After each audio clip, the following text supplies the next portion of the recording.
আমাদের প্রবীণ, আমাদের গর্ব।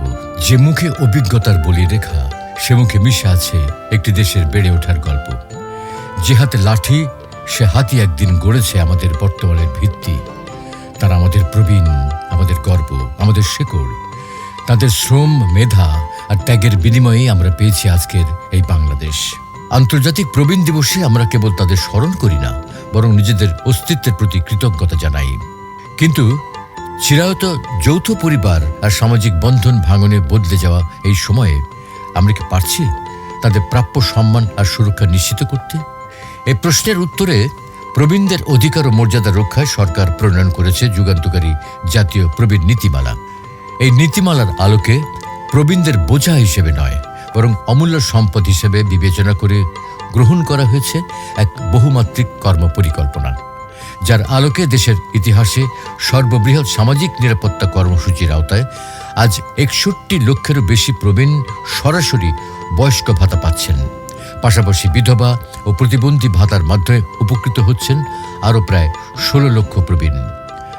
আজ G2P পদ্ধতিতে ভাতার অর্থ সরাসরি পৌঁছে যাচ্ছে তাদের হাতে, যা নিশ্চিত করছে স্বচ্ছতা ও হয়রানিবিহীন সেবা। শুধু আর্থিক সুরক্ষা নয়, পিতামাতার ভরণপোষণ আইন প্রবীণ ব্যক্তিদের দিয়েছে পারিবারিক ও আইনি সুরক্ষার এক শক্তিশালী সুরক্ষা কবচ। পাশাপাশি আশ্রয়হীন প্রবীণদের জন্য দেশের ৮টি বিভাগে নির্মিত হয়েছে শান্তিনিবাস নামে আধুনিক ও নিরাপদ প্রবীণ নিবাস, যা শীঘ্রই খুলে দেবে মমতার নতুন দুয়ার। প্রবীণ ব্যক্তিদের সুরক্ষার এই অগ্রযাত্রাকে টেকসই করতে সামাজিক নিরাপত্তা কর্মসূচির আওতা বাড়িয়ে ভাতার হার বৃদ্ধি করা, দেশের সকল গ্রামে প্রবীণ ক্লাব গঠন এবং প্রতিটি মেডিকেল কলেজ ও জেলা হাসপাতালে জেরিয়াট্রিক কেয়ার সেন্টার স্থাপন, আলঝেইমার ও ডিমনেশিয়া বিষয়ক সচেতনতা বৃদ্ধি ও বিশেষায়িত চিকিৎসা নিশ্চিতকরণ, কেয়ার গিভার প্রশিক্ষণের আওতা বৃদ্ধি এর অন্যতম লক্ষ্য। কর্মক্ষম প্রবীণদের অভিজ্ঞতাকে কাজে লাগাতে গঠন করা হবে সার্ভিস পুল, আর এই সকল কার্যক্রমকে সমন্বিত রূপ দিতে প্রতিষ্ঠা করা হবে জাতীয় প্রবীণ উন্নয়ন ফাউন্ডেশন। প্রবীণদের সুরক্ষায় সমাজ কল্যাণ মন্ত্রণালয়ের এই মহতী উদ্যোগে সহযাত্রী হিসেবে কাজ করছে সমাজসেবা অধিদপ্তর থেকে নিবন্ধনপ্রাপ্ত দেশের নিবেদিত প্রাণ বেসরকারি স্বেচ্ছাসেবী সংস্থাসমূহ। বাংলাদেশ প্রবীণ হিতৈষী সংঘ থেকে শুরু করে স্যার উইলিয়াম বেভারেজ ফাউন্ডেশন, রিক, YPSA, help age international network এবং শৈলান প্রবীণ নিবাসের মতো প্রতিষ্ঠানগুলো স্বাস্থ্যসেবা, আবাসন ও সামাজিক অন্তর্ভুক্তি নিয়ে কাজ করে চলেছে, যা এক উজ্জ্বল দৃষ্টান্ত। জুলাই পুনর্জাগরণ আর নবীনদের আধুনিক বাংলাদেশ গড়ার স্বপ্নকে বাস্তবায়ন করতে প্রয়োজন আন্তঃপ্রজন্মের মেলবন্ধন ও সংহতি।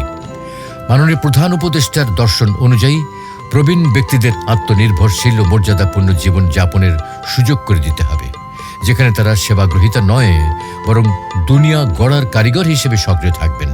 তাদের জ্ঞান আর তারুণ্যের উদ্ভাবনী শক্তি মিলেই রচিত হবে এক নতুন মানবিক ও টেকসই সমাজ।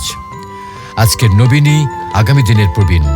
আসুন এই বিশেষ দিনে আমরা সকলে মিলে ব্রত গ্রহণ করি। আমরা প্রবীণদের শুধু সুরক্ষা নয়, বরং তাদের সক্রিয়, সুস্থ ও মর্যাদাপূর্ণ জীবন নিশ্চিত করব। তাদের জন্য আমরা সম্মান ও ভালোবাসার পৃথিবী তৈরি করব। সবার সম্মিলিত প্রচেষ্টায় আমরা সফল হবই।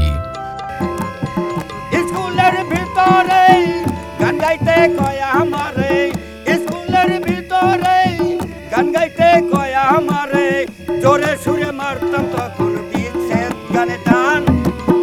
গান আমার জীবন রে ভাই, গানি আমার প্রাণ। গান আমার জীবন রে ভাই, গানি আমার প্রাণ। প্রচারে সমাজসেবা অধিদপ্তর, সমাজ কল্যাণ মন্ত্রণালয়।